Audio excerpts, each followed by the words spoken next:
Bismillah, alhamdulillah, asyhadu an la ilaha illallah wa asyhadu anna muhammadan abduhu wa rasuluh allazi la nabiyya ba'da. Amma ba'da. Sahabat, kita lanjutkan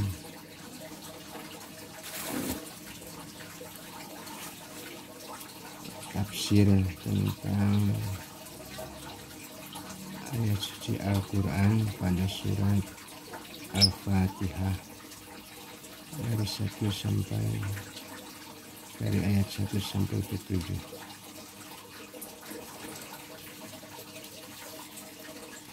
Al-Quran turun secara bertahap. Al-Quran diturunkan secara bertahap dan terpisah-pisah dalam waktu 23 tahun. Setiap ayat Al-Quran turun berdasarkan peristiwa-peristiwa yang melatar belakangi turunnya ayat tersebut. Sebagian ayat-ayat Al-Quran turun di Mekah sebelum hijrah, dan sebagian lainnya diturunkan di Madinah sesudah hijrah.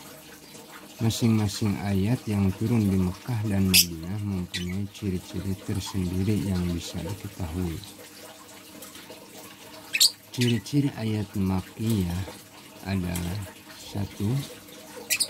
Ayat tersebut diturunkan untuk menjelaskan pokok-pokok agama, yakni masalah iman kepada Allah, hari pembalasan, para malaikat, kitab-kitab Allah, dan anjuran melakukan perbuatan baik dan melarang melakukan perbuatan buruk atau munkar. 2. Bahasanya ringkas dan padat, dan ini bisa diketahui secara jelas melalui surat-surat pendek, misalnya surat Al-Haqqah, Al-Waqi'ah, Al-Mursalat, dan lain-lainnya. Yang tadi ciri-ciri Al-Quran surat Makkiyah, dan sekarang yang kedua, kemudian ciri-ciri surat Madaniyah ialah: 1. Penjelasan hukum-hukum yang berkaitan dengan masalah ibadah, muamalah, dan perdata, baik dalam keadaan damai ataupun perang. 2.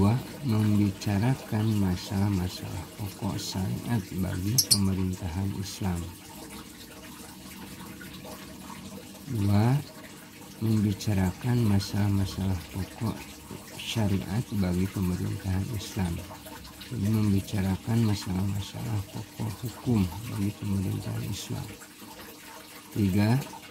Gaya bahasanya panjang, mudah, dan luas pembicaraannya, terutama sebagai hujjah untuk para ahli kitab dan berisi penyesalan mereka yang telah berani merubah kitab-kitab yang diturunkan untuk mereka.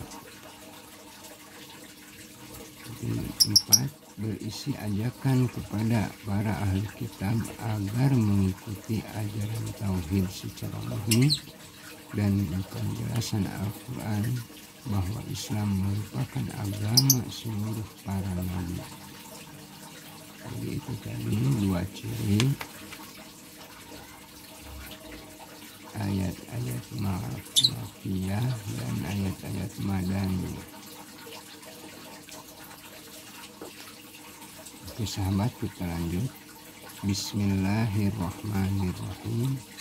Dengan menyebut nama Allah yang Maha Pemurah lagi Maha Penyayang. Sebagian sahabat Abu Hurairah, Ali bin Abi Thalib, Ibnu Abbas, Ibnu Umar, dan para tabi'in seperti Sa'id ibnu Jubair, Az-Zuhri, dan Ibnu Mubarak serta ulama fikih Mekah dan ahli Al-Quran seperti Ibnu Katsir, juga sebagian ahli qiraat Kufah dan ahli fikihnya seperti Asim Al-Kisai, Imam Asy-Syafi'i dan Imam Hambali berpendapat bahwa Bismillah itu termasuk salah satu ayat dari surat-surat yang terdapat di dalam Al-Quran. Mereka beralasan ijma para sahabat dan orang-orang sesudahnya, mereka sepakat menetapkan bahwa Bismillah pada setiap surat kecuali surat At-Taubah atau Al-Bara'ah. Mereka juga mengajukan usul agar membersihkan Al-Quran dari unsur-unsur di luar Al-Quran. Karenanya mereka pun tidak menuliskan lafaz amin pada akhir surat Al-Fatihah. Terdapat hadis-hadis yang menyebutkan masalah tersebut. Imam Muslim meriwayatkan sebuah hadis yang diterima dari Anas ibn Malik. Anas mengatakan bahwa Nabi Shallallahu Alaihi Wasallam pernah bersabda, tadi telah diturunkan kepada saya sebuah surat, kemudian Rasulullah Shallallahu Alaihi Wasallam membacakan Bismillahirrahmanirrahim. Diriwayatkan oleh Abu Dawud dari Ibnu Abbas bahwa Rasulullah Shallallahu Alaihi Wasallam tidak mengetahui akhir dari suatu surat sampai turun kepada beliau Bismillahirrahmanirrahim. Diriwayatkan oleh Daraqutni dari Abu Hurairah bahwa Rasulullah Shallallahu Alaihi Wasallam pernah bersabda, jika kalian membaca Alhamdulillah atau surat Al-Fatihah, maka bacalah Bismillahirrahmanirrahim lebih dahulu, karena surat ini adalah Ummul Quran dan Sab'ul Masani. Sedang Bismillahirrahmanirrahim adalah salah satu dari ayat-ayatnya. Seluruh kaum muslim telah ijma bahwa apa yang terdapat di dalam mushaf adalah kalamullah, sedang Bismillah ada di antaranya. Karenanya wajib menjadikannya sebagai salah satu bagian darinya. Maksudnya bagian dari Al-Quran.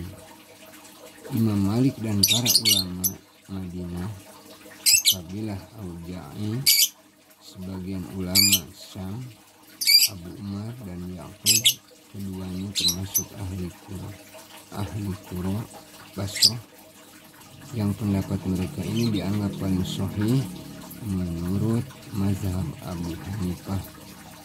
Mereka berpendapat bahwa Bismillah itu merupakan ayat yang terlepas sendiri dan diturunkan untuk menjelaskan awal surat serta memisahkan antara surat yang lainnya.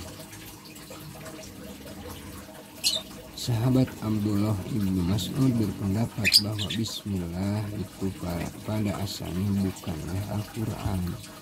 Pendapat ini dianut oleh sebagian ulama mazhab Hanafi. Di antara dalil-dalil yang memperkuat ialah sebuah riwayat dari Anas bin Malik yang mengatakan bahwa ia telah melakukan sholat di belakang Nabi Shallallahu Alaihi Wasallam, Abu Bakar, Umar dan Utsman.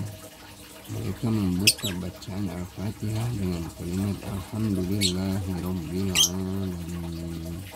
Mereka tidak mengawali dengan bacaan Bismillahirrahmanirrahim, baik di awal surat Al-Fatihah maupun awal surat. Penjelasan Bismi. Kata al-ismu, kata atau al-ismu dalam bahasa Arab berarti kata yang menunjukkan pada suatu zat seperti Muhammad, manusia, dan lain sebagainya.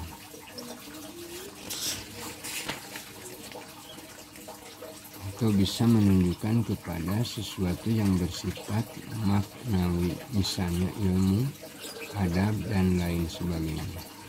Allah Subhanahu wa Ta'ala telah menganjurkan kepada kita agar mensucikan nama Allah ketika membaca Al-Quran. Karenanya Allah berfirman, A'udzu billahi minasyaitonir rajim. Fadhkurullaha indal masy'aril haram wadhkuruhu kama hadakum, yang artinya, dan berzikirlah dengan menyebut nama Allah sebagaimana yang ditunjukkannya kepadamu. Quran Surat Al-Baqarah ayat 198. Di ayat yang lain, fadhkurullaha kadzikrikum aba'akum au asyadda dzikra, yang artinya, maka berzikirlah dengan menyebut nama Allah sebagaimana kamu menyebut-nyebut membangga-banggakan nenek moyangmu, atau bahkan berzikirlah lebih banyak dari itu. Quran Surat Al-Baqarah ayat ke-200. Allah Subhanahu wa Ta'ala telah memerintahkan kepada kita agar menyebut namanya serta mensucikannya dalam firman Allah berikut. A'udzu billahi minasyaitonir rajim. Fa idza qadaytumus sholata fadhkurullaha qiyaman wa qu'udan wa 'ala junubikum. Artinya, maka apabila kamu telah menyelesaikan sholatnya, ingatlah Allah di waktu berdiri, di waktu duduk, dan di waktu berbaring. Di ayat yang lain disebutkan, wadhkurisma rabbika wa tabattal ilaihi tabtila. Artinya, sebutlah nama Tuhanmu dan beribadahlah kepadanya serta penuhi dengan penuh ketekunan. Maaf sekali lagi, sebutlah nama Tuhanmu dan beribadahlah kepadanya dengan penuh ketekunan. Quran Surat Al-Muzammil ayat 11.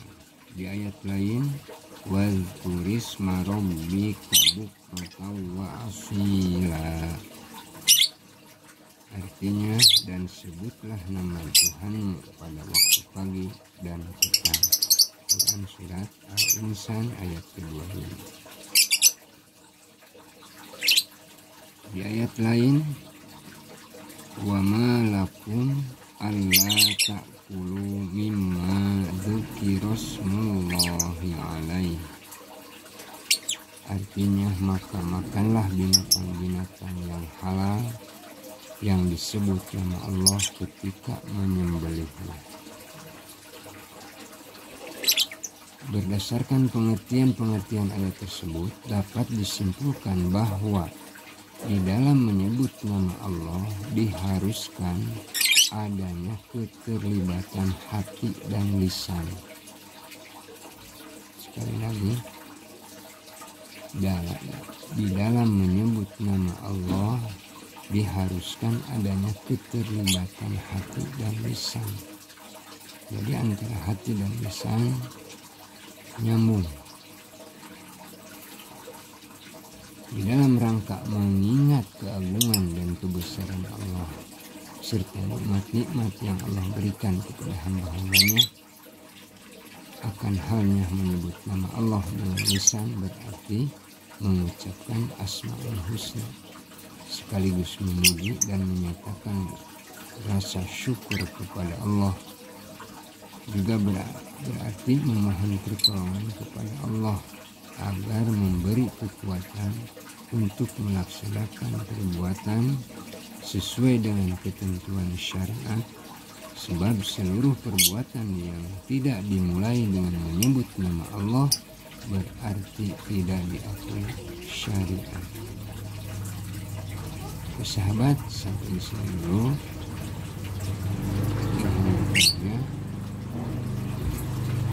untuk mendapatkan video selanjutnya. Assalamualaikum warahmatullahi wabarakatuh.